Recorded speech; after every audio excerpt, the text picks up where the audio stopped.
الحمد لله الحمد لله وحده والصلاة والسلام على من لا نبي بعده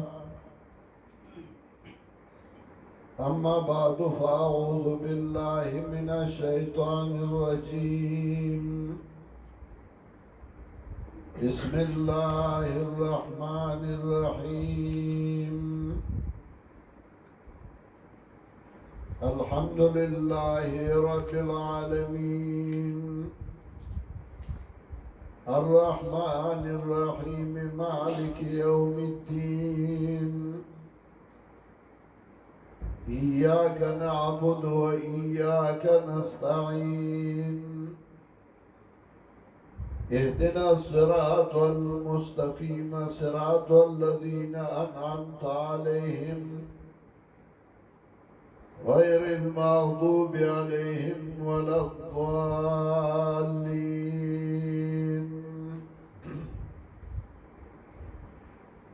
محترم حاضرینو مسلمانانو ورونو او خويندو دار خبره احترام او داری عزت دا غویون کی په اعتبار باندې سوچ خبره کوي نو خلق هغه ته ګوري او داغه مطابق داغه خبره احترام او عزت کوي یو خبره چې هغه عام سړی کوي او ما خبره چې هغه د ملک بادشاہ کوي د ملک وزیر اعظم کوي نو کله چې عام سړی خبره کوي نو د هغې دوره احترام عزت نه وي څومره چې د ملک بادشاه وزیر اعظم جرنیل خبره کوي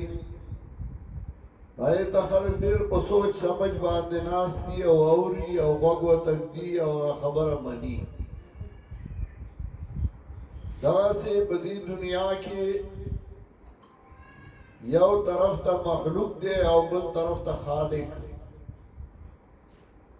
مخلوق کې انسانان دي پیریان دي او بل طرف ته هغه ذات دی چې هغه دا ټول دنیا پیدا کړې ده انسانان پیدا کړی دي پیریان پیدا کړی دي ملائکه پیدا کړی دي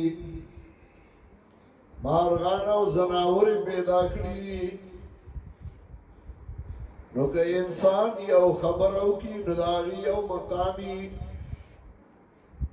وگا اللہ یو خبرو کی نداغی بیا یو بل مقامی چاگا مقام تا دے انسان خبر نرسی دا قرآن کریم تقریبا 30 پیتا نمون دی و دی نمونو کی یو نم دا قرآن کریم دے کلام اللہ دا خدای خبره نو د خدای خبرې دي نو د خدای د خبرو هغه مقام په کار دی چې د الله کوم مقامي دای مطابق د خبرو احترام او د خبرو عزت دي بنیانو خبرو کې دروغ راځي دوکا راځي صحیح پکې راځي غلط راځي والله رب العزت دا سے ذات دے چې دا خبرو کې دروغ نشتا دا الله خبرو کې دوکا نشتا دا الله په خبرو کې غلطی نشتا البته دا چې د هر دور سره الله دغه مطابق کلام را لګلې دی یو سلور صحیفه الله را لګلې وای کې سلور کتابونه ډېر مشهور دي تورات دی انجیل دی زبور دی قران دی زبور د هغه پیروکار په بیانو او تورات او زبور انجیل او قران کریم تورات یهودو کتابو اوسم یهود دنیا کې شته او هغه وی موږ موسی علیہ السلام باندې ایمان راوړل او زمن کتاب تورات دی او موږ ته الله را لېږلی دی موږ یې ومنو چې دا الله کتاب او دا یو مذهب یو دین او د یهودو نه که موږ تپوس وکړو چې ستاسو کتاب تورات چې کله بخت نصر په تاسو مسلط شه او ستاسو نه تورات وړه نو 300 کاله بعد یهود را جمع شو او هغوی تورات څه اقوال را جمع کړه او هغوی نوم تورات کېښوده هغوی دا نشي ثابتولی چې دا هغه کتاب دی چې موږ ته الله را لېږلی و ځکه 300 کاله هغه تورات رکو انجیل نن نصارا دنیا کې شته هغوی موږ د عیسی علیه السلام پیروکار یو انجیل موږ ته الله را لېږلی دی موږ یې ومنو و انجیل موږ وایو چې تاسو 4 قسمه کړی دی یو انجیل د متی دی دویم انجیل د لوقا دی دریم انجیل د یوحنا دی څلورم انجیل د یونس دی موږ هغه انجیل موږ ته وښیئ چې الله را لېږلی و نو یو به راغستی د متی بل به راغلی انجیل د یوحنا بل به راغستی د لوقا او بل به راغستی د یونس د هغوی په دې اتفاق نشته چې دا کتاب دی چې الله را لېږلی و که زموږ مسلمان نه تپوس وکړي نو موږ وایو موږ ته الله قرآن کریم را لېږلی دی جناب رسول الله صلی الله علیه وسلم له راوړی دی جبریل امین راوړی دی او ټیم په ټیم د هغه وخت مطابق یې وحی راوړې ده او بیا یې رسول الله صلی الله علیه وسلم ته ښیلی دي چې دا آیات دې پسې او دا دې پسې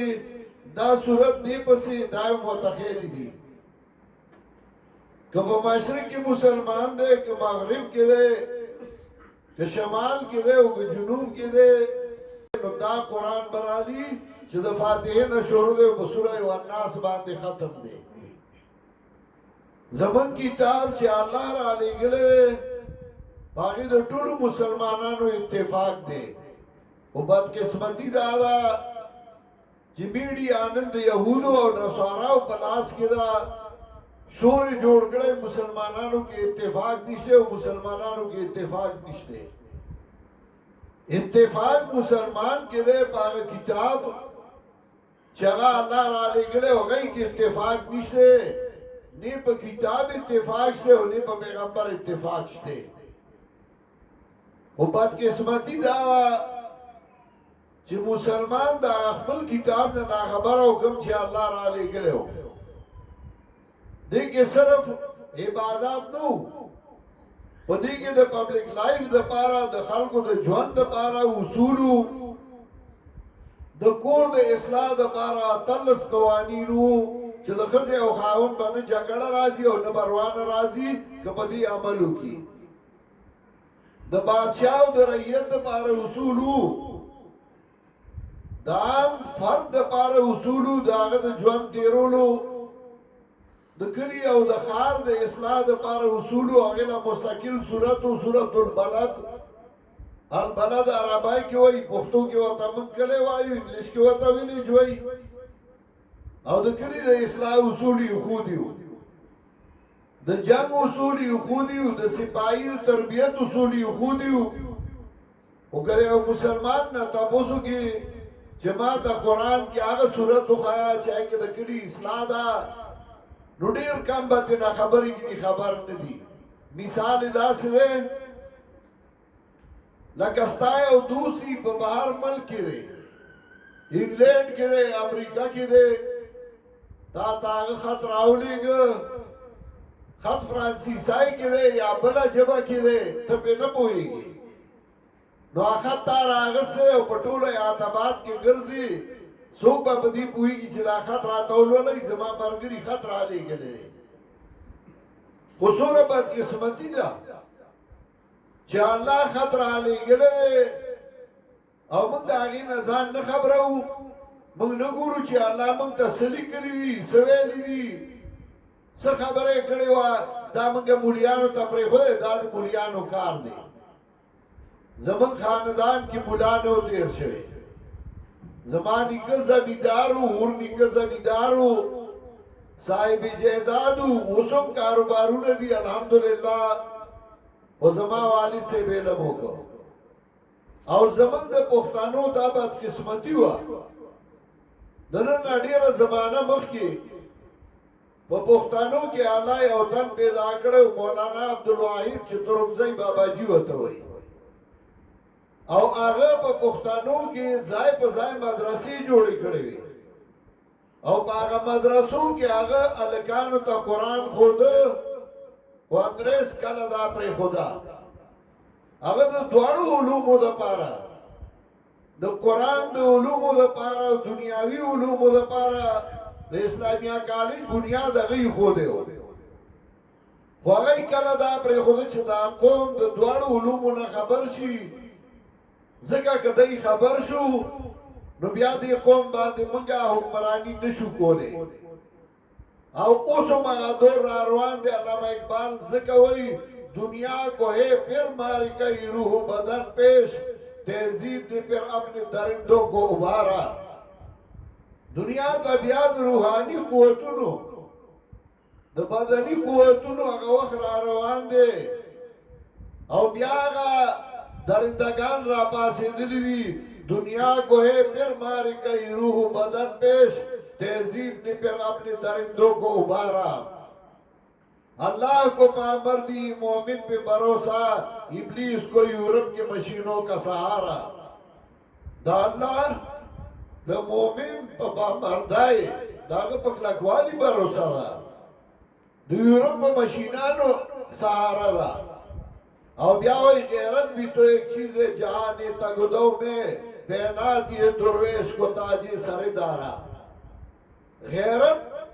دا الله راضی چې سړی د الله کلام واوري او دا الله د کلام نه خبر شي نو سړی ته پته ولګي دا سوره قیمتي کتابو سوره د حیثیت کتابو خو موږ پښتانو صرف دې لاره واغس چې د مړي سره کېدو اسخات تقسیمو نو پاغي پروتي موږ صرف دې لاره واغس چې ناوې له پلاس کې ورګو چې بختور شي موږ دې لاره واغس چې په دې باندې پیسې وګټو دولت وګټو صرف دا د مقصد وګرځو او د قرآن چې کوم اصل مقصد هغه پرې خو سليمان عليه السلام پیغمبر دی بادشاہ دی د شیشو بنگلای جوړه کړی دا کنارواوی نو هغه باندې جوړولا د شیشو بنگلا جوړه کا خکور جوړ کا خدیره جوړه کا خګاړې وساته دا ناروا نه دي اور سره د دین تاسو کاوه سليمان عليه السلام پیریان تابعو انسانان تابعو یو ځل هغه حاضری واغستا د مارغانو او پای کې وړه مرغه د موږ ته مولا چرګ کوای هغه مولا چرګ نشتا سليمان عليه السلام تاسو کوي مولا چرګ څه او یو خبره کوي ډیره قیمتي هغه وایي وتفقد الطير فقال ما لي لا أرى الهدهد أم كان من الغائبين حاضری واغستا د مارغانو نوې سليمان عليه السلام سدي مالا چې زه نوی نما هدهد لرا یا د غیره زرونه زین وینم کدي ځای کې شته نه استاد له پکاري چې شاګرد تاسو کوي چې ته ولې نن غیر حاضر وې نه پلان لوم پکاري چې اولاد تاسو کوي په دې کې لږ وخت بعد هغه مرغه رااله او چراله سليمان عليه السلام ته وایي احطوا بما لم تحط به وجئتك من سبع بنبأ يقين زباغ سباندی پوشم چې تا دې پته نشتا او ما الله سبا مګنه یو یقیني خبر راوړه دې ګور هغه وړه مرغه د سليمان عليه السلام ته وایي تا ته پته نشته چې یو بل دال نه خبر شو هم وایي زمون پیر زمادار نه خبر دی او مړې دال نه خبر دی سليمان عليه السلام ژوندې پیغمبر دی او د ملک نه نه خبر پوره ملک نه خبره وکړه او سليمان عليه السلام هغه یو خط لیکي او دا خط اوسه هغه بادشاہانه لور کا کله چې هغه خط وړو بادشاہانه خط راغسله پارلیمنت راجمع ک هغه ته یو قیمتي خبره کوي هغه ته وایي انی القیا الیا کتاب کریم ما تا یو عزت من خط را وردول شه آغا خزدا سڑے امن دے او بادشاہن دا مسلمان امن دا کافر دا وغوینی القیا الیا کتاب کریم ما تا عزت من خطرہ وردو لیشا ولی ورطا عزت من وی ذکر دا بادشاہ خط دے مرغای راوڑے نو آغا آگی تا عزت من وی منگتا دا خدای خط راغلے دے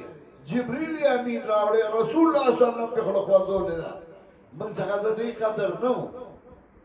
مزدکر نو تا وزگاریو که دا قرآن یا درسی یہ نا من سارا ٹیم نشتے وزگار نہیں سوک وزگار دے یہ سوک وزگار نشتے دا زمن بد قسمتی دا او من ہر ستا قتل تا گناہ وایو زنا تا گناہ وایو غلا تا گناہ وایو خود قرآن نزد کولو تا گناہ نو وایو یہ دا دا ملیانو کار دے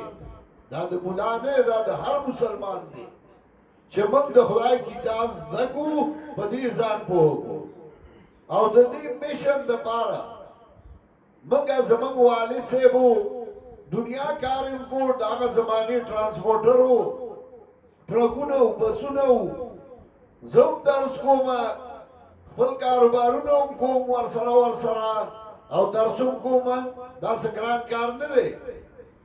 زما علي صاحب چې کله د قران درس شروع کړ د خپل علاقې مولیان ورپسې راغون شو ویارسه د منو خو امیانو ته به قران نه کوي امیانو نه راته مولیان جوړې زموږ عزت کوي زما علي صاحب ورته وی پیغمبر الله امیانو کې را لېږلی او زما قرآن کې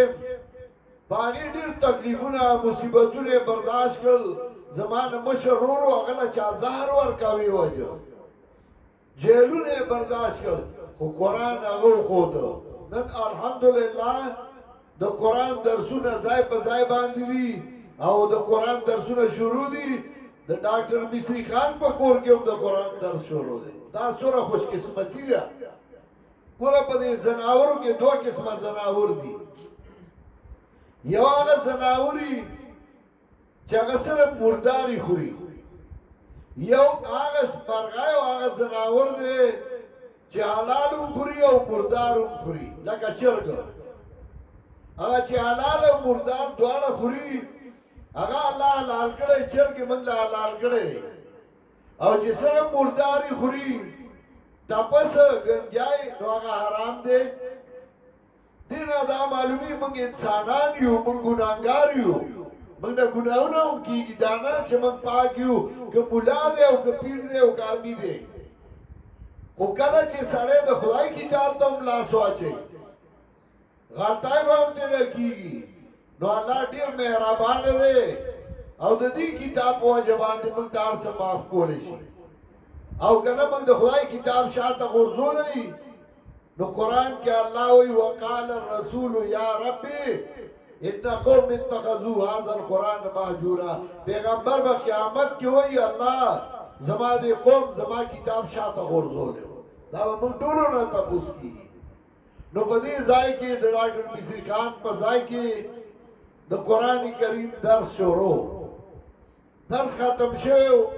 من کیا تاسو لے دعوت را کڑے ہو ما دا اول سورت الست چه منگا ٹولی پا مسکی وایو سورت الفاتحہ خو پا مطلب ہم زان پویا کول غاڑی دا دری سی دے سڑے چه چانا سغواڑی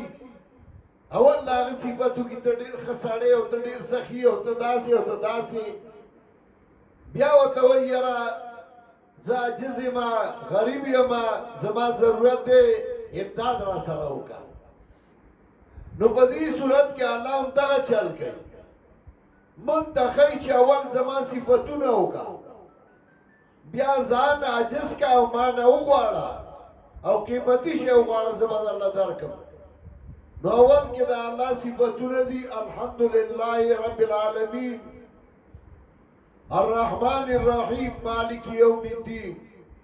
بیا د بنده عاجزی ده ایاک نعبد و ایاک نستعین یوازې ستا عبادت کوو یوازې ستا نه امداد غواړو نو بیا دې نه وغواړه اهدنا الصراط المستقیم الله موږ کلک کې په نیغه لار د خدای کتاب قرآن کریم نو موږ کې موږ لاس په نامې کړی او دس کړی قبلې ته مخ دی او موږ وایو الله موږ په قرآن کلک کې بیا نه زده کوو نو دا خو به خدای ته دروغ وایو خو عربی کې وایو نو په کار دا چې موږ دا وایو چې موږ قرآن سره بیا ځان وتړو نو موږ په قرآن کلک کا بیا چې کله په سکول کې تیوري وای نو بیا پریکټیکلی کوي نو دلته ورته پریکټیکلی ښایي چې هغه نیغه لار د چا وه نو خلک درې قسمه دي یو هغه دي چې الله پې ډېر نعمتونه کړي دي دویم هغه دي چې الله پې غضب کړی دی دریم هغه دي چې حیران او پریشان دي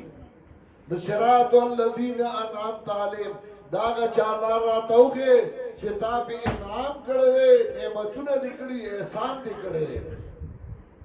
نو که یو یهودي موږ ته ووایي چې احسان خو الله په موږ کړي دي رستو راځي یا بني اسرائیل اذکروا نعمتي التي انعمت علیکم بني اسرائیل باندې الله نعمتونه کړي دي نو ورپسې وایي غیر المغضوب علیهم چې نه دي هغه چې غضب پې شوی دی او په بني اسرائیل باندې بیا غضب شوی دی وضربت علیهم الذلة والمسکنه وباءوا بغضب من الله الله پې غضب کړی نو الله د هغې لارې راته مخې غیر المغضوب علیهم چې سره د علمه ګمراه شوي دي د هغې لار راته مخې ولا ضالین او د هغه چا لارې راته مخې چې هغې حیران او پریشان دي ځکه څوک څوک دي یاره وایي د مولیانو بلا ډلې دي نو موږ د کوم مولا ومنو نو چې کله هغه ګوړه علي او یو دکان ته لاړ شي هغه وایي ما څخه ښه ګوړه ده بل وایي ما څخه ښه ده نو دی څه وایي زاړو ګوړه نه علم نه دوه چکه دي یو نه راړي دوه د بل نه جدا جدا چای دې په هغه کې وګوري چې کومې باندې خیرې کم راځي هغې له خو پوهېږي یو هلک ایم امتحان ورکوي یو ورور ورته وایي پولیټیکل ساینس کې ایم اے وکړه بل ورته وایي انګلیش کې وکړه بل ورته وایي بل کې وکړه بل وایي بل کې دی څه وایي زاړو امتحان نه ورکوم نه هغې له خو ګوري چې جاب به په کومې ښه میلاوېږي دې له نه ګوري چې دې ته وګوري چې کوم یو عالم دی چې ما ته د خدای کتاب ښایي صحیح لار راته ښایي چې هغه پسې روان چې هغه دې مولیانو ته پرېښودې نه مولا ته مه پرېږده علما په خپل ځای دي احترام عزت په خپل ځای دی خو د خدای کتاب زده کول غواړي او په دې ځان پوهه کول غواړي عمر خو که ډېر زیات شي اتیاو کالو ته ډېر کم خلک رسي او زموږ عمرونه خو د نیمې نه اکثر اوښتي دي کشران به یو څوي راځئ چې د آخري عمر د خدای کتاب سره تیر کو او د خدای کتاب زده کو ځان پې پوهېږو د ډاکټر صاحب ډېره شکریه ادا کوو چې سره دوره مصروفیاتو نه چې دی هغه خپل مصروفیات یې هم ډېر وي بیا هم د قرآن سره تعلق دی زموږ دعا ده چې الله دې د کور د خیرونو د برکتونو نه ډک کړي د دوی سره چې کوم خلک پیوسته دي تعلق یې دی رشته یې ده کورونه دي که خویندې دي که خپلوان دي الله دې ټولو کورونو کې ډېر خیر او برکتونه واچوي او الله دې زموږ د مینه او محبت په خپل فضل و احسان باندې نورم زیات کړي او الله دې موږ د قرآن او د سنت خادمان وګرځوي دعا وکړئ چې الله دې ځای کې ډېر خیر او برکتونه واچوي الله دې څومره خلک چې دې ځای ته راغلي که نارینه وي که زنانه وي د هغوی چې څه حاجتونه او ضرورتونه دي الله دې په خپل فضل و احسان باندې پوره کړي څوک بیماران وي الله دې شفای کامله ورکړي څومره مشران کشران نارینه زنانه وفات شوي دي الله دې ټول له جنت الفردوس ورکړي او الله دې هغه جهان ښایسته کړي څوک ژوندي دي الله دې عمر کې برکتونه واچوي او الله دې زموږ نه تر مرګه د قرآن او سنت خدمت والي الله دې زموږ د مینې او محبتونه په قرآن او په سنت باندې نور هم زیات کړي وصلی الله تعالی علی خیر خلقه محمد و آله و صحبه اجمعین برحمته